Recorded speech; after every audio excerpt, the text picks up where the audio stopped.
Hey, how's it going, guys? This is Tactical Analyst here, and today I'm gonna talk about the game that happened yesterday um, afternoon here in the States, over in the United Kingdom. It was probably at night, but it was around 3 p.m. Eastern Time, 2 p.m. Central Time.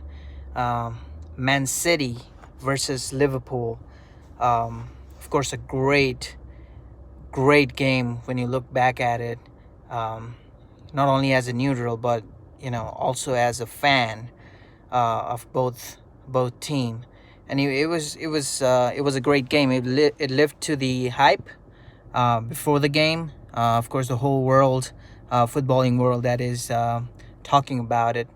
So going back at the game as a Liverpool fan, it's disappointing, really, um, because they could have gone 10 points clear of Manchester City, which is basically dreamland for me.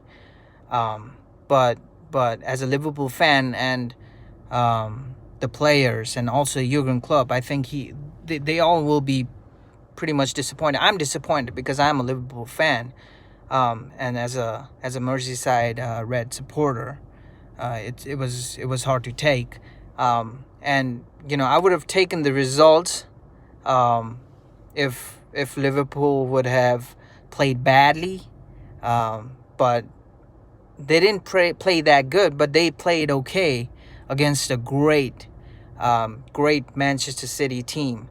Um, Both sets of players giving their absolute everything to produce this masterclass, um, a game, and it lived to the hype, like I mentioned before.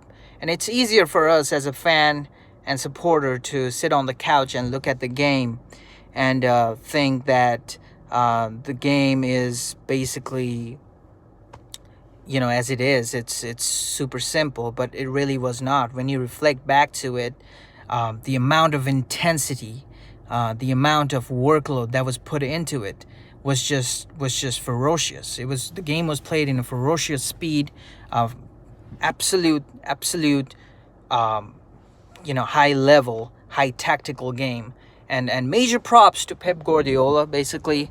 And it is what it is. I wanna tell it, because Manchester City was the better team at the end of the day, and Pep Guardiola got his tactics absolutely spot on.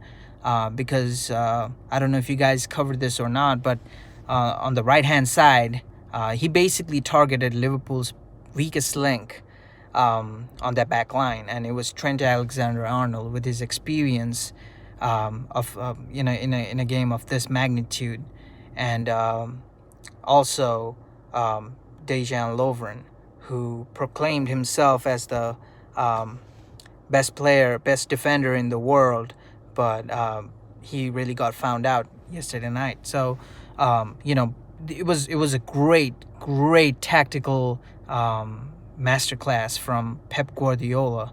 Um, and as for the game, and you could see that actually paid off. His tactical genius actually paid off, because um, Aguero, who went down in the penalty box, I think it was Van Dijk who tried to clear the ball, leaning into him, but there wasn't much of a contact. But he basically went down, but got back up into position in between the defenders. And if you ask this to any of the world class strikers, or now or in the past, they say that as a striker you want to be on the near post or the far post, and Aguero was in the near post. His first touch was great, and here's what Lovren did that he should not have done. He was basically thinking that Aguero was gonna go to his right, so he gave him that much of yard, and Aguero with his skill, was able to put that ball at the back of the net. He basically squeezed it at the back of the net. And I've heard a lot of people in social media, thinking that Alisson could have done better, which he really could not have, because looking back at that goal, I really thought it was a world-class goal. And it takes insane amount of skill and awareness to squeeze that ball like the way Aguero did. That was a great goal from Aguero. But again, like I said, Dejan Lovren, he should have done much better. He should have not given Aguero that amount of space. Even a yard is much amount of space for Aguero. He's an out and out goal scorer. And another thing I want to reflect on is, of course, the leader Firmino goal was a great one. Again, great ball, great switch of play from Trent to Andrew Robertson, who just passed it on to the far post to Firmino, and it was a good goal, which got led up to from the tactical changes that Jurgen Klopp made, which was great because Liverpool were able to pass the ball much better with the introduction of Fabinho, who has been in great form in recent weeks. He went back to his normal system, which is 4-2-3-1, with Salah as the out-and-out striker, and they were able to get that goal. And looking back at it, if you ask any Liverpool supporter, right? Okay, so you go 1-0 down, right? And you're thinking to yourself, what now? And the answer is really simple. You are 4 points. You are 4 points behind Man City now instead of 7. It could have been 10 if you had gone 1-0 up with the Mane goal off Mane shot off the post and John Stones clearing it off the line. It could have been 10 points, and you could have organized yourself and gone away with a 1-0 lead, and leading up to that you could have tried and see out the game, but that didn't happen. So City take the lead, and Firmino scores the equalizer. Yes, you made tactical changes, but looking back at the game, 1-1, any Liverpool supporter would have taken it. So what I think he did was, and this is when you get found out if you're a great coach or not. And I'm not saying Jurgen Klopp is not a great coach. He is. But he got found out by a greater coach in Pep Guardiola, because he didn't take his emotions. If you look back at the replay, he didn't take his emotions, and he took his emotions, but he didn't try to control his emotions, is what I would say, because he, even after scoring that equalizer, he told his players to go and win the game.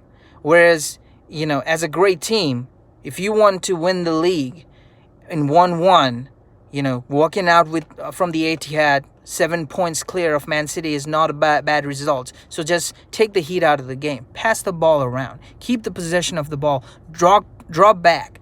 Put men behind the ball if possible, right? But they did not do that. And in counter-attacking through City, leading up to that Sané's goal, it was what it is, and Liverpool deserved to lose that game. And it was a brilliant finish from Leroy Sané. Don't take nothing away from him. I mean, it was a great goal from Manchester City's point of view. But Liverpool and Jurgen Klopp did that, and that really should not have happened. He really should not have poured numbers forward, whereas he did, and now they find themselves 4 point ahead of Manchester City, which gives City, in touching distance of Liverpool. So it's gonna be a great Premier League season. Nobody predicted Liverpool to go 4 points clear. And as a Liverpool fan, if you had said to me at the start of the season we would be 4 points clear at the start of January, then I would have taken it. Like Jurgen Klopp said after his press conference after the game, that he would have paid money to be 4 points clear of Manchester City. So looking back at it, a little bit disappointed, but the real question is how City react after, because both sets of team, they were not at their very best in the game, even though Manchester City were the better side. They could have played much better, and also for Liverpool, they could have played much better. So after this game, moving forward, I wonder how Jurgen Klopp is going to set up his side, and what the mentality is going to be like. Whether he approaches games differently than what he has been doing this season, or whether he goes with the same system and just take this loss as as it is, and just move on. Whereas Pep Guardiola, I'm pretty sure he'll be delighted with his players, and they'll be looking back on this game and moving forward from there. So major props to both teams. Disappointed as a Liverpool fan that we were not able to pull out the draw, or in fact win the game. But Manchester City deserve the win. Let me know what you guys think. Hit a like button, subscribe to my channel, and let me know in the comments if you like the analysis that I just produced, and my thoughts, if they are right or not. I'd love to hear from you guys. Of course, I'm a great, not only as a Liverpool supporter, but I'm a great football fan. So I like to know that. And peace out, guys. Well, we'll see you next time out. Bye.